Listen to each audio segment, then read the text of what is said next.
Soy Fernando Díaz Villanueva, hoy es 15 de enero de 2022 y esto es La Contracrónica.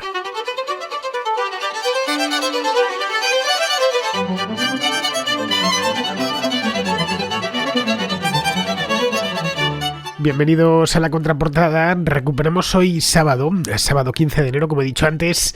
Bueno, antes he dicho 15 de enero, pero no sábado. Ya os digo ya el día en el que estáis viviendo, que es sábado sabadete. Y no continúo porque ya sabéis por dónde va la cosa. Bien, pues recuperamos este sábado 15 de enero la tradición de las contraportadas con libros de los contraescuchas. Porque hemos tenido dos contraportadas en el mes de diciembre. Bueno, y al principio de este año empezamos, de hecho el año, si mal no recuerdo, con una contraportada que hice con el autor, que no es lo habitual. La hice con Gonzalo Altozano sobre su libro Tipos de Vuelta. La tenéis en el archivo por si os interesa. Y antes de eso, justo antes de Navidades, hice otra con Nacho Rayo sobre Whiskas Satisfyer y Lexatin, que son los dos primeros títulos que ha lanzado la editorial Monóculo, que conocía al dueño, a uno de los dueños. Me cayó muy bien, un chico joven con muchas ganas, y nada, pues decidí que no estaba mal darles un empujoncito, sobre todo cuando tenían en catálogo dos libros tan estupendos como el de Esperanza Ruiz y el de Gonzalo Altozano.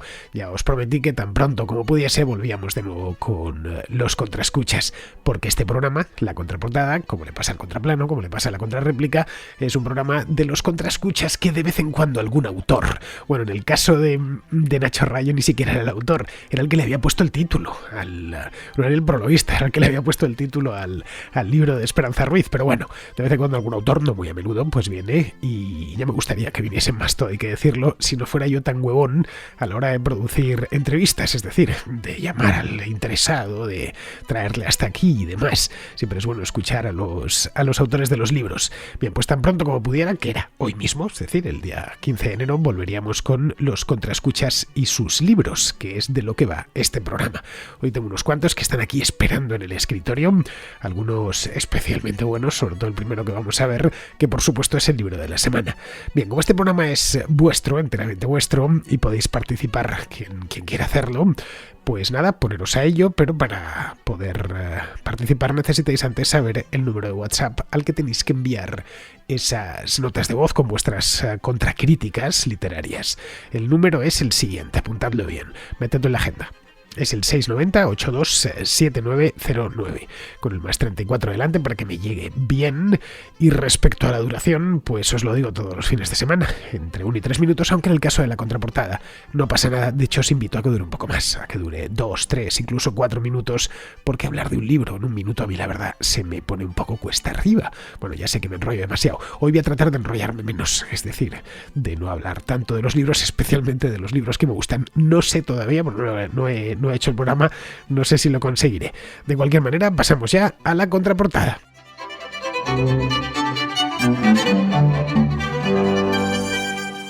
Empezamos con Víctor, que es un contraescucha Asturias, que nos trae un ensayo muy bueno sobre la Guerra Civil Española, posiblemente uno de los mejores ensayos que se hayan escrito jamás sobre esta guerra. Y quería recomendar un libro para la contraportada.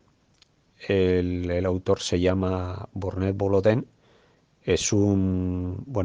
Era un periodista británico, y el título del libro es La Guerra Civil Española, Revolución y Contrarrevolución. Es muy interesante el libro. Este hombre viaja en 1936, el 16 de julio, a Barcelona, y bueno, al día siguiente estalla la Guerra Civil. Y este hombre se decide quedarse para cubrir el conflicto. Él mismo ya se había declarado anteriormente marxista. Y bueno, el libro es muy particular. Hay muy buenos libros sobre el tema, como son los libros de Stanley Payne, de Bebor, de Hugh Thomas, de Paul Preston, un montón. Pero este hombre tiene algo particular, porque este hombre era marxista, declarado él mismo marxista, y a raíz de terminar este libro, pues todos los intelectuales de la época, todos los escritores, artistas, toda la gente del mundillo intelectual lo condenó al ostracismo. No daban crédito a lo que este hombre contaba. El libro está contado desde la perspectiva, evidentemente, de la República, porque este hombre, pues, pues bueno, conoció a Palmiro Togliatti, conoció a Alexander Orlov, a Mikhail Kostov, conoció a Juan Negrín, a Indalecio Prieto, por supuesto, a Santiago Carrillo y a Largo Caballero. Bueno, no lo sé, yo creo que es un lienzo el que nos pinta el hombre muy particular sobre la Guerra Civil Española, viniendo ese relato de una persona que se había declarado a sí misma marxista. O sea que a cualquier contraescucha que le interese el tema de la guerra fratricida que tuvimos, se lo aconsejo, y a ti también. Bueno, un saludo y muchísimas gracias, como siempre, por el trabajo que haces. Conozco el libro, Víctor, y lo recomiendo siempre que puedo. De hecho, creo que lo he recomendado aquí en alguna ocasión. Desde luego, cuando me viene alguien, sobre todo si es un aficionado joven, de estos que están empezando a construirse su bibliografía sobre la Guerra Civil, siempre se lo recomiendo. Y además, sea ciencia cierta que está disponible y que lleva disponible 30 años. Así que le digo que se acerque a la Casa del Libro o al Corte Inglés o donde sea, a la librería de la esquina del barrio, a ser posible a la librería del barrio, y que compre este libro, y si no lo tienen, pues que lo pida, porque cualquier aficionado tiene que conocerlo y tiene que haberlo leído. Es, como he dicho antes, pues no sé si el mejor, pero sí uno de los mejores libros que se han escrito sobre la Guerra Civil Española. El autor es Barnet Boloten, Barnet escrito Burnett, lo único que ya sabéis es un nombre en inglés, pero vamos, Burnet Boloten, es un apellido un tanto extraño, que era un periodista inglés que vino a España como periodista, no como activista, como sucedió con otros muchos, a cubrir pues eso, las noticias de la guerra, para una agencia de noticias. Creo que vino como corresponsal de la Associated Press, si mal no recuerdo. Bueno, una agencia de noticias estadounidense o británica o algo así, le mandaron, era un hombre muy joven en aquel entonces, tenía Boloten, pues no sé, 25 o 30 años, y como muchos jóvenes de aquella época simpatizaba con el comunismo. No es que fuera un militante, porque él nunca fue un militante, pero sí simpatizaba, pues como todos los veinteañeros de los años 30, y más que provenían de Inglaterra o de los Estados Unidos, solían simpatizar con el comunismo. Bien, pues pasó la guerra aquí en España, enviando sus crónicas a su agencia, y al terminar se marchó primero a México y luego a Estados Unidos, donde ya se quedaría a vivir pues el resto de su vida. Viviendo en Estados Unidos fue cuando publicó sus 4 obras sobre la Guerra Civil. La más famosa de todas es esta que nos trae Víctor, que se publicó en español, pues creo que finales de los 80, principios de los 90, y que, como os decía antes, sigue disponible, La Guerra Civil de Boloten. El nombre completo, por si lo queréis buscar, es La Guerra Civil Española.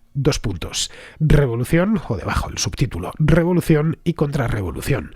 Bien, este lo tenéis en Amazon, lo tenéis en cualquier librería, está en Alianza Editorial, y os advierto ya que el que avisa no es traidor. Es un auténtico ladrillo. Es decir, se podría construir una casa con ejemplares de la Guerra Civil de Boloten. Tiene más de 1000 páginas, 1000 y pico páginas. Es lo que se conoce como una obra magna, una obra definitiva, en la que el autor volcó todo lo que había estudiado durante su vida, una vida que fue larga además, murió a finales de los 80, sobre la Guerra Civil. Porque Boloten, a diferencia de otros autores, no solo estudió mucho y muy a fondo la Guerra Civil, sino que la pudo ver con sus propios ojos. Y después, una vez terminó y ya estaba establecido en Estados Unidos, se esforzó en seguir estudiando el conflicto y leyendo sobre él y entrevistando a gente y recorriendo archivos durante ya el resto de su vida. Este libro, de hecho, lo terminó poco antes de morir. Se publicó en inglés, sigue publicado en inglés, y después se tradujo, pues, no sé, quizá un año o una cosa así. Después ya se tradujo al español. Yo siempre lo he conocido, así que se debió publicarse a finales de los 80, porque cuando yo empecé la carrera ya estaba disponible este de Boloten. Bien, Boloten nunca fue, como os he dicho antes, él era periodista y llegó como periodista muy joven a España. Nunca fue un historiador académico. Esto no significa que no fuese historiador. Cualquiera que haga historia, y en el caso de la Guerra Civil Española es un libro de historia más espeso, caray, no se escribe en 1200 o 1300 páginas que tendrá así por las buenas. Es un libro de historia para académicos, y un libro de historia para gente muy aficionada. No es un libro divulgativo, ni muchísimo menos, pero él no era un historiador académico, nunca fue profesor de historia en una universidad. Trabajó, creo que, con un centro asociado a la Universidad de Stanford, si mal no recuerdo. Pero vamos, actuó, a pesar de que no, bueno, a pesar o quizá precisamente por eso, porque no era un académico profesional, actuó mejor y con, al menos en este libro, desde luego, y con más profesionalidad que la mayor parte de historiadores profesionales. Simplemente por una razón fácil de entender, porque Voloten no tenía agenda política. No la tenía durante la guerra y no la tuvo después de la guerra. Se limitó a observar, primero en el lugar de los hechos, y luego ya a estudiar a fondo lo que no había podido ver. Y hay ciertas cosas que con el tiempo, sobre todo la historia, se miran mucho mejor y de manera más cristalina. Así que lo que hizo, desde que terminó la guerra en España y se fue para Estados Unidos, fue leer todo lo que cayó en sus manos, se entrevistó con exiliados de todo tipo, pudo hablar pues con buena parte de la plana mayor de lo que había sido el gobierno de la República y gente que había tenido cierta importancia. Viajó a España también a investigar en los archivos y dejó que pasase el tiempo y se fuesen serenando los ánimos y fuese incorporándose nueva información. Cuando terminó una guerra, pues es un poco difícil, pero están los ánimos exaltados y luego además no se ha generado suficiente información posterior. Faltan, en el caso de una guerra más como la española, que duró mucho, fue una guerra que duró 3 años, que no fue un golpe de Estado que se resolviese en un par de meses, vamos, pues había muchísimo que leer, muchísimo que investigar, y bien como corresponsal de guerra pues puedes ver una parte, pero la ves en caliente y ves solo la parte que te toca, en donde estás cubriendo la guerra concretamente. Si quieres luego convertirte en un especialista en esa guerra, vas a necesitar que pasen unos cuantos años, bueno, que pasen décadas, como le sucedió al propio Voloten. Bien, pues la obra final reúne todo ese trabajo, esta que nos trae Víctor, todo ese trabajo que fue, pues la verdad es que el trabajo de una vida entera. Son 4 obras y este último reúne lo que había hecho ya para sus 3 obras anteriores, en la que estudia a fondo el bando republicano. Es más, la Guerra Civil de Voloten es de hecho la obra final de otras obras menores que le habían ido sirviendo pues para ir construyendo el relato. Digamos que Voloten escribió un libro sobre la guerra civil, lo único que lo fue haciendo por entregas, ¿no? Fue haciéndolo por etapas. Aunque en su bibliografía aparezcan 4, realmente, pues conforme iba aprendiendo y comprendiendo mejor la guerra en cuestión, pues fue sacando 3 libros primero y luego al final, ya en los años 80, sacó este. Bueno, yo estoy seguro de que si Voloten hubiese vivido, no lo sé, 10 años más, hubiera incorporado cosas. Y estoy 100% convencido, y perspectivas nuevas, porque era un tipo extraordinariamente honrado, y no hay más que leerle para darse cuenta. Con esto no quiero decir que todas sus apreciaciones sean perfectas, y por supuesto que se puede criticar este libro, y hay algunas partes criticables, pero vamos, que no había maldad a la hora de equivocarse, simplemente pues que le faltaba una información que no había caído en sus manos, o que había interpretado mal un texto. Eso ya es otra cosa, o no lo había contrastado con otro, al fin de cuentas no dejaba de ser un ser humano. Pero vamos, el uso que hace de las fuentes, el respeto que tiene a los hechos, la valoración de los mismos hechos, es la verdad ejemplar. Ojalá muchos historiadores, sobre todo de historia contemporánea, pues fuesen tan honrados como fue Voloten. Bien, Voloten se plantea en este libro, no me quiero enrollar y ya veo que me estoy enrollando, se plantea 2 grandes preguntas, 2 preguntas fundamentales, que cualquier conocedor de la Guerra Civil Española alguna vez también se ha hecho. La primera es por qué los comunistas el Partido Comunista era un partido pequeño en el año 36, que a veces se nos olvida, pero claro, adquirieron tal relieve en la guerra que pensamos que ellos habían entrado en la guerra siendo el partido de izquierdas pues hegemónico dentro del Frente Popular, y no es verdad. En las elecciones de febrero del 36 solo habían conseguido 17 escaños dentro del Frente Popular. Ojo, 17 escaños en unas Cortes que tenían en aquel entonces 472 diputados, no como ahora que tienen 350. Vamos, que habían obtenido el 3,5% de los escaños nada más. En las del 33, que se habían presentado a solas, habían sacado solo un escaño. Y el 1,8% de los votos, he ido a comprobarlo. Y en las del 31, las primeras de la República, es que no llegaron ni al 1% de los votos los comunistas. Y 0 escaños, por supuesto. No tuvieron su primer escaño hasta el año 33 y luego ya se hicieron con 17 en las de febrero del 36. Tampoco tenían muchos concejales, apenas un puñado. En las elecciones del 31 creo que sacaron 1 o 2, y en las del 33, las municipales del 33, lo mismo, unas pocas decenas, vamos. Nada significativo en un país que tenía, pues eso, quizá 20.000 concejales en todos los municipios del país. Vamos, era un partido menor dentro de la coalición del Frente Popular. Bien, pues como un partido así, Y esta es la pregunta: ¿pudo hacerse con la República durante la guerra? Esta es una pregunta fundamental, ¿eh? No es fácil de contestarse. La segunda pregunta es cómo se las apañaron una vez ya controlando con la República en sus manos. Durante la guerra, ¿cómo se las apañaron para ocultar al mundo que en plena guerra se habían metido a hacer una revolución? Y una revolución en toda regla, mucho más ambiciosa incluso que la de los bolcheviques en Rusia en 1917. Bien, esta segunda parte ya la había tratado el propio Volotin en otro libro anterior llamado El Gran Engaño. También está disponible en castellano, lo digo por si lo encontráis por ahí, aunque este está descatalogado, eso sí. Pero vamos, incorpora todos sus hallazgos dentro del último, del de la Guerra Civil Española. Por eso habla de revolución y contrarrevolución. Bien, esa operación de camuflaje, de hecho en inglés se titula ese del Gran Engaño, el Gran Camuflaje, ese gran camuflaje de la revolución, Volotin lo denomina la mascarada democrática de Stalin. Una mascarada que pervive hasta nuestros días, en buena medida, en la mente de mucha gente y también en parte de la historiografía, pero que viene a explicar por qué el bando republicano fue tan inestable en su interior, por qué se pelearon tanto dentro del bando republicano, con una cosa que no sucedió en el bando sublevado. Nos encontramos, como veis, ante una investigación que comienza en la misma guerra, estando él allí presente como corresponsal, y dura 40 años, hasta que Volotin se despide de este mundo en el año 1987. Vamos, que es 4 décadas exactas después de la guerra. Eso ya de por sí es algo muy valioso.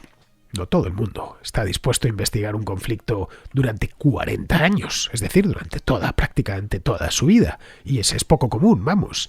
Nos encontramos también con un libro que parte de presupuestos republicanos. Ya digo que él tenía simpatías comunistas y él por supuesto nunca fue franquista ni nada por el estilo, pero termina con conclusiones que favorecen a los sublevados. Bueno, esa fue la razón por la que sus primeras obras, entre ellas la del Gran Engaño, se publicaron durante el franquismo en España, sin que le pusiesen pega alguna, todo lo contrario, porque aquello venía a abonar la tesis de que la revolución estaba en marcha y por lo tanto el golpe de Estado era inevitable y era poco menos que imprescindible.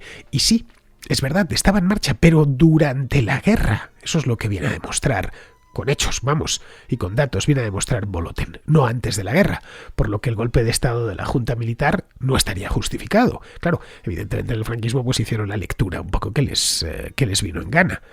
Podríamos decir que lo que hace esa Junta Militar, que al principio no olvidemos que Franco es uno más, luego ya a partir de septiembre del 36 se convierte en el generalísimo, pero antes de eso es un general más de los que se han levantado. Bien, lo que hace esa Junta Militar es precipitar una revolución que de otro modo difícilmente se hubiese llevado a cabo. Ojo, esto no deja de ser historia ficción, ¿eh? Y no sabremos nunca qué hubiese pasado si los militares no se sublevan contra el gobierno de la República el 18 de julio del 36.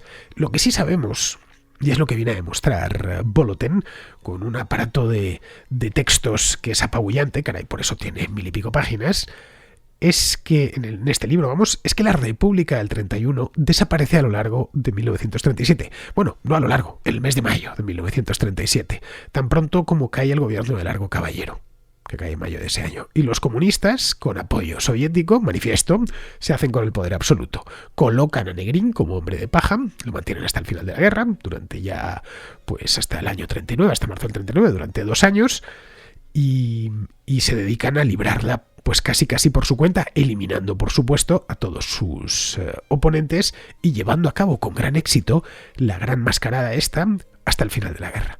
De lo que son incapaces es de ganar la guerra, la propia guerra. Entre otras cosas porque desperdician infinidad de tiempo e infinidad de energías despellejándose entre ellos. La mascarada, de hecho, solo les funciona y a medias, de cara al extranjero. Y no del todo, ya digo, porque tanto el gobierno británico en aquel momento, como el francés o el estadounidense, pensad que todavía no ha estallado la Segunda Guerra Mundial. Todavía no se puede asimilar de una manera clara a Franco con Hitler. Evidentemente, se le podía asimilar en tanto en cuanto Franco estaba siendo apoyado directamente por Hitler y por Mussolini, pero Hitler todavía no había cometido las atrocidades que cometería unos años más tarde. Así que en aquel momento los británicos, los franceses, los estadounidenses, el gobierno, empiezan a sospechar de que en España está pasando algo, en fin, algo que la República de Negrín no es una república democrática equiparable a la francesa, como pregonaba el propio gobierno republicano. Tampoco funciona con muchos republicanos españoles, que se van alejando paulatinamente de la causa. Muchos se exilian y sin llegar a apoyar a Franco en ningún momento se desentienden del asunto. Es como esto no va con nosotros. Por supuesto que no estamos con los sublevados, pero tampoco estamos ya con esta república. Esta no es nuestra república. Bueno, ese fue el caso, y ha pasado por aquí en varias ocasiones el caso de Chávez Nogales, por ejemplo, que se ve en el exilio entre la espada y la pared, después de haber sido un republicano entusiasta. Bien, ese proceso de desencanto, sin el elemento comunista, es imposible de entender. Boloten lo explica a la perfección, con muchísima documentación, testimonios, recortes de prensa, material de archivo. Una de las cosas que me gustan a mí de este hombre, de Barnett Boloten, es que es de ese tipo de historiadores que deja los textos hablar. Y eso está muy bien.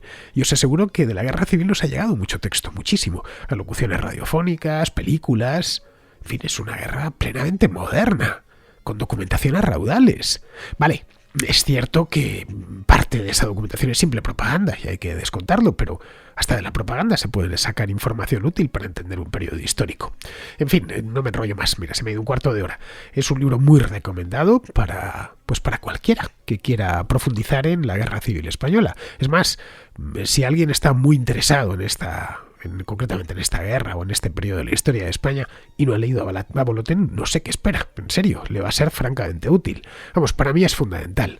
Lo tenéis, como os decía antes, disponible en Alianza Editorial. Es muy grueso, os lo digo ya, y exige al lector un conocimiento previo de la guerra y del quién es quién. Es decir, no es una obra para principiantes ni divulgativa, como os decía al principio. Pero si os interesa el tema, no os arrepentiréis de leerlo. De hecho, os proporcionará mucha información y algunos puntos de vista muy interesantes. Vamos, que no es casual que 30 y tantos años después de su publicación pues siga en catálogo y se siga vendiendo y nos lo siga recomendando los contraescuchas en la contraportada.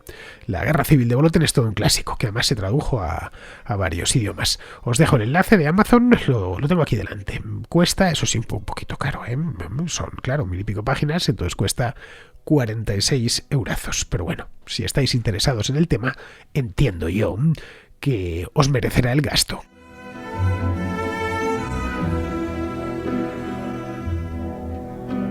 Vamos ahora con Dulce, que es una contraescucha de Gandía, en la provincia de Valencia, y que nos trae un libro de José Saramago. Y llamaba para recomendaros un libro. Es de José Saramago, Ensayos sobre la ceguera, y es un libro que leí hace 20 años. Me lo recomendó un buen amigo que me veía leer por las mañanas en el desayuno de un trabajo. Y me dijo que le diera una oportunidad, que me iba a gustar. Y nada, me envolvió desde el principio la historia que narra y me hizo reflexionar sobre las miserias del ser humano. Es un libro que te hace ponerte en la piel de los personajes y al leerlo pasas por diferentes emociones. Por lo menos a mí me hizo pasar por ellas. Nada, esa es mi recomendación y también quería aprovechar para decirte que me encanta tu programa, que creo que es un trabajo que no valoramos suficiente porque es totalmente gratuito. Y nada, por lo menos a mí quiero que sepas que me haces feliz el momento que te escucho, sea por la mañana o cuando consigo mantenerme despierta por la noche. Y nada, saludos y un abrazo fuerte, Fernando. Hasta luego. Pues muchas gracias, Dulce, por tus amables palabras. Siempre anima a que los contraescuchas te echen un piropo y tú me has echado unos cuantos. Bien, sobre el libro en cuestión no puedo hablar porque no he leído el ensayo sobre la ceguera. Es, como creo que sabemos todos ya, es una de las novelas más famosas de José Saramago y creo que fue una de las que más se han vendido, desde luego en su momento. Yo recuerdo, es de mediados de los años 90 o por ahí, pues justo cuando este escritor portugués se puso de moda. Yo recuerdo en aquella época que iba todo el mundo con este libro del ensayo sobre la ceguera, lo veías en el metro, los autobuses, en el aeropuerto, en todas partes. A Saramago el éxito, la verdad es que le llegó, el éxito masivo, por lo menos, le llegó bastante tarde. No fue un escritor de estos que a los 20 ya estuviesen haciendo superventas. Al contrario, le llegó pues cuando había cumplido ya los 60 años. Por suerte, tuvo una vida muy larga y pudo disfrutar pues tranquilamente de 20 años o 20 y tantos años de éxito. Creo que el éxito le llegó a raíz del Evangelio según Jesucristo, que fue un libro que ocasionó bastante polémica. Fue cuando se vino a vivir a España, se casó con una mujer española, se vino a vivir a Lanzarote concretamente, y ya luego siguió publicando con mucho éxito hasta que le dieron el Nobel de Literatura, esto fue en el 98, y ya pues aquello se rompió todo, ¿no? Se transformó en una estrella rutilante del panorama literario, pues que estaba en todo, estaba en todos los eventos, en todos los saraos, estaba en televisión, en la radio a todas horas, teníamos Saramago por vía intravenosa, en los periódicos, en fin, era un tipo que además le gustaba ejercer de conciencia social, le gustaba escribir en el periódico, le gustaba que le llamasen a televisión, le gustaba en ciertas ocasiones, bastante a menudo de hecho, escucharse a sí mismo, es decir que como llegó tarde a esto de la fama y del éxito, supo gestionar ese éxito y esa fama bastante bien. A mí es un autor cuya forma de escribir nunca me gustó, esa es la verdad, y lo he intentado en alguna ocasión ponerme con Saramago, claro. De hecho, si os digo la verdad, me es imposible leerle de corrido, por esa forma tan peculiar de puntuar, tan peculiar, tan extraña de puntuar que tiene. Sé que hay gente que le encanta, sé que hay otros autores que también lo han hecho en algún momento, que han hecho algún experimento, pero es que a mí, de verdad, me cuesta mucho seguir sus textos. No digamos ya, claro, concentrarme en ellos o seguir el hilo. Eso sí, le reconozco el mérito, porque yo sería incapaz de escribir sin apenas puntos como hace él. Hay que escribir realmente bien y tener muy claro lo que se quiere decir para permitirse semejante técnica. En fin, ahí os lo dejo. Como es de Saramago, pues tratándose de un libro de Saramago que murió hace ya pues tranquilamente 10 años, creo que fue en 2010 o 2011 por ahí, pero vamos, lo tengo aquí delante, está en todas las ediciones posibles, en Kindle, en tapa dura, en tapa blanda, en libro de bolsillo, en fin, 4 ediciones, nada más y nada menos. Así que leer a Saramago sigue siendo realmente fácil, de hecho dan hasta diferentes paquetes. Puedes comprar según veo aquí, el ensayo sobre la ceguera, el ensayo sobre la lucidez, que es posterior, y las intermitencias de la muerte. Luego abajo pues hay el viaje del elefante, la caverna, en fin, una colección que le ha hecho de bolsillo completa, por lo que estoy viendo aquí. Bueno, en tapa dura lo veo aquí, sí, aquí está en anagrama, tapa dura, es en libro de bolsillo, donde tienen todas estas ediciones especiales. Bien, si os interesa, Dulce ha hablado muy bien de él y a ella parece ser que esta manera de puntuar no le molesta, todo lo contrario, así que os lo dejo ahí por si queréis darle una oportunidad o por si se la habéis dado ya alguna vez, no os termino de convencer, para que le deis una segunda. Bien, vamos ahora con Jordi, que es de Tortosa, en Tarragona, y que nos trae un cómic.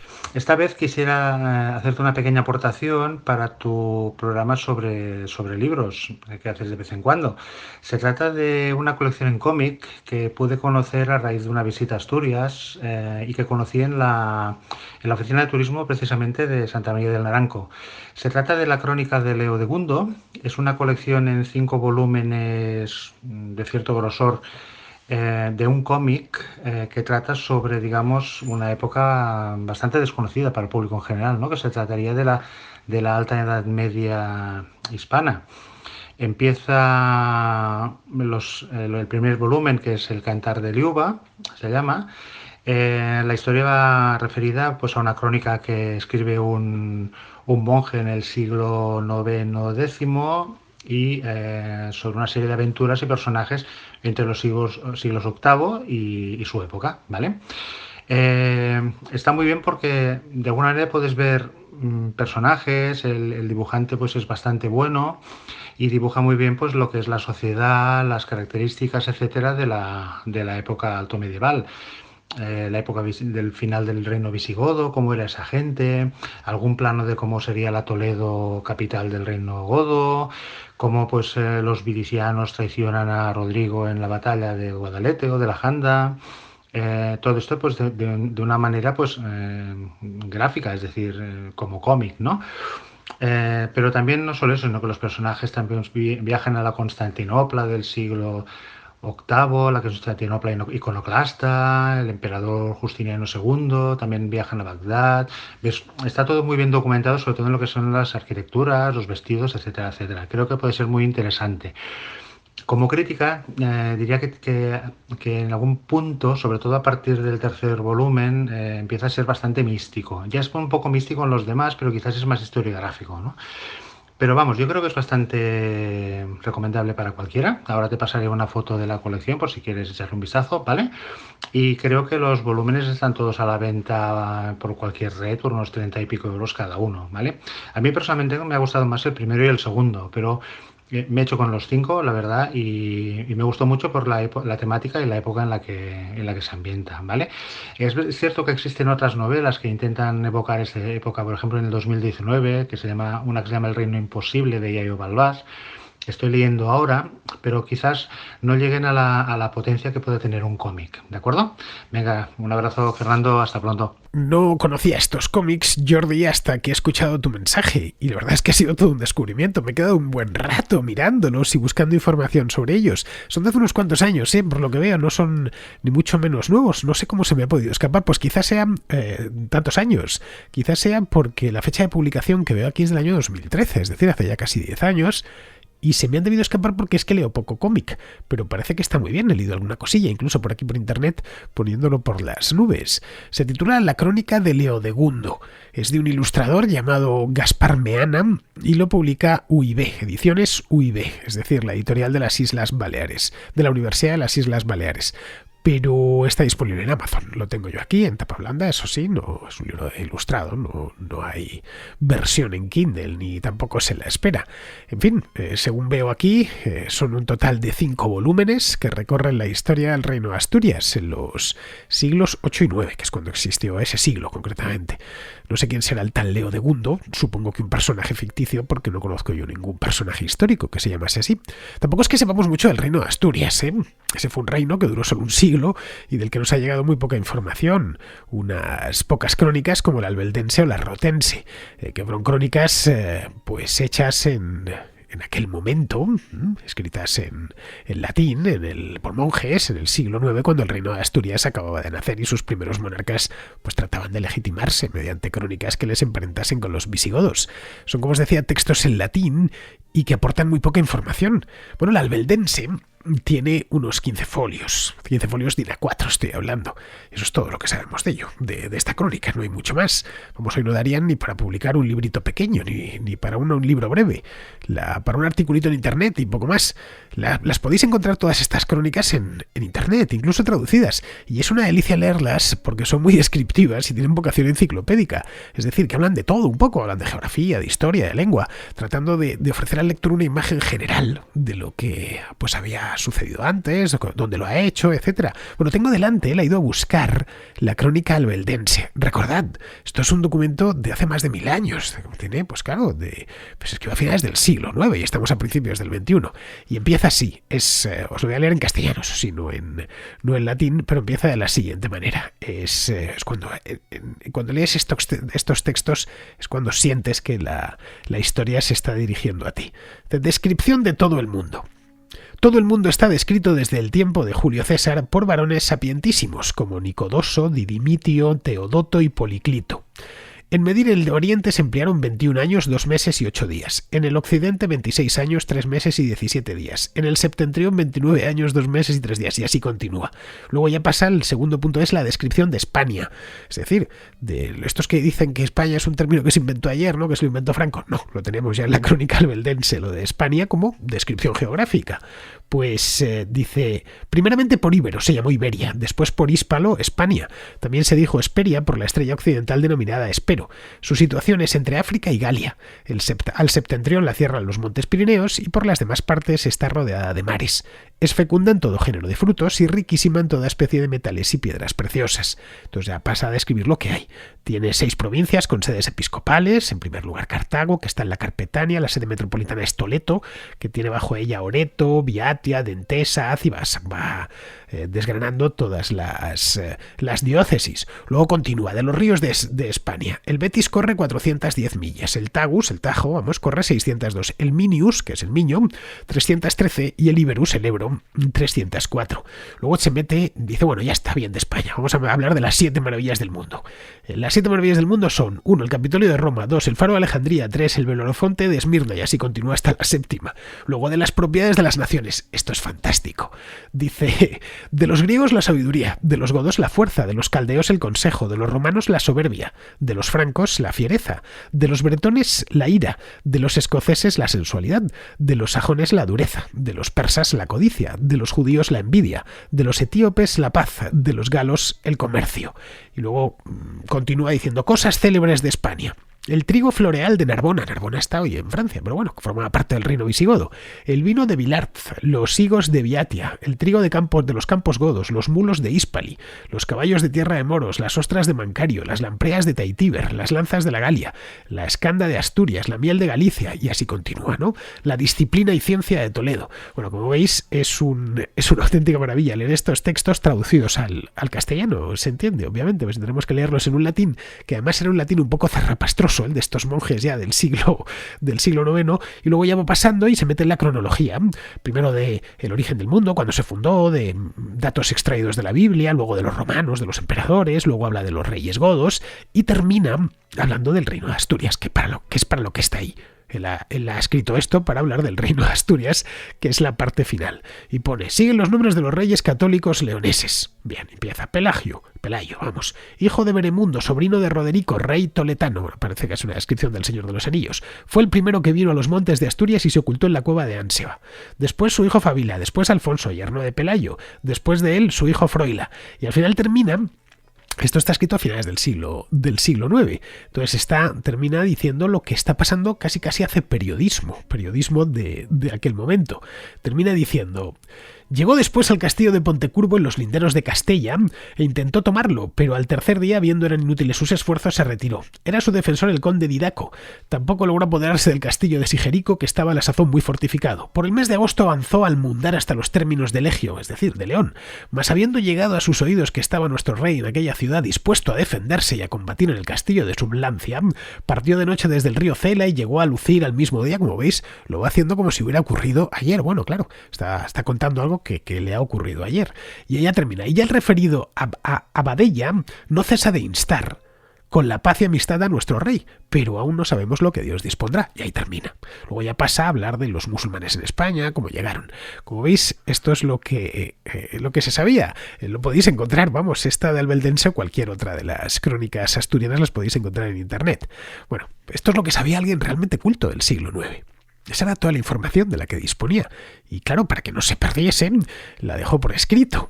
Seguramente por indicación del monarca asturiano, que aparece, por supuesto, como habéis visto, al final. Bien, vamos a terminar ya, que me he vuelto a enrollar. Lo hacemos con Nicolás, que nos trae un libro sobre el Sáhara español. Primero, hacerte una recomendación para ti, para toda la audiencia, de un libro que se llama Historia prohibida del Sáhara español, de Tomás Bárbulo. Lo pueden encontrar en Amazon. Es un libro pequeñito, tiene apenas unas 100 páginas, se lee rápido. Y lo que cuenta el autor de este libro es un detalle que se te olvidó mencionar, y es que los acuerdos de Madrid son, digamos, ilegales. Son ilegales, ¿por qué? Porque los principios de descolonización de Naciones Unidas establecen que cuando una potencia se retiran de un territorio colonizado, tienen que darle la independencia, al menos que la incorporen a su soberanía territorial. En este caso, el Sáhara era territorio español de pleno derecho. Todos los ciudadanos que nacían allí eran ciudadanos españoles. De hecho, yo tengo un amigo en Canarias, pues yo soy de allí, tengo un amigo que nació en el Sáhara. Todos tenían ciudadanía española. Y además hay una cosa, un detalle interesante, que los primeros DNI bilingües que se expiden en España son los DNI del Sáhara, que se expiden en árabe y en español. Y bueno, todo esto que está pasando con el Sáhara yo creo que corresponde más bien a una política de hechos consumados que siempre hace Marruecos, o que suele hacer Marruecos. Teóricamente el Sáhara tendría que ser un estado independiente. aplicando las políticas de la ONU. Pero bueno, no sé cómo acabará esto y me da que al final el territorio se lo quedará a Marruecos, nunca será el referéndum de autodeterminación del Sáhara y los saharauis desplazados se quedarán desplazados. Venga, un saludo a todos y hasta la próxima. El libro que nos recomienda Nicolás, antes de nada, y esto es importante para que lo apuntéis, lo tenéis de cualquier manera en la descripción del programa. El libro se titula La historia prohibida del Sáhara español. Es un libro bastante reciente y su autor es Tomás Bárbulo. Lo publica la editorial Península y, como dice Nicolás, está disponible tanto en papel como para Kindle. Este lo tengo aquí, me lo he abierto ya, y además la versión de Kindle a precio de arriba, a 5,5 €. Bien, el libro no lo he leído, pero el autor, según nos cuentas, Nicolás, pues yo creo que tiene razón. Si afirma que la descolonización fue no ilegal, pero sí al menos irregular. Fue una simple espantada. A finales del 75 el gobierno no quería problemas y decidió retirarse sin más.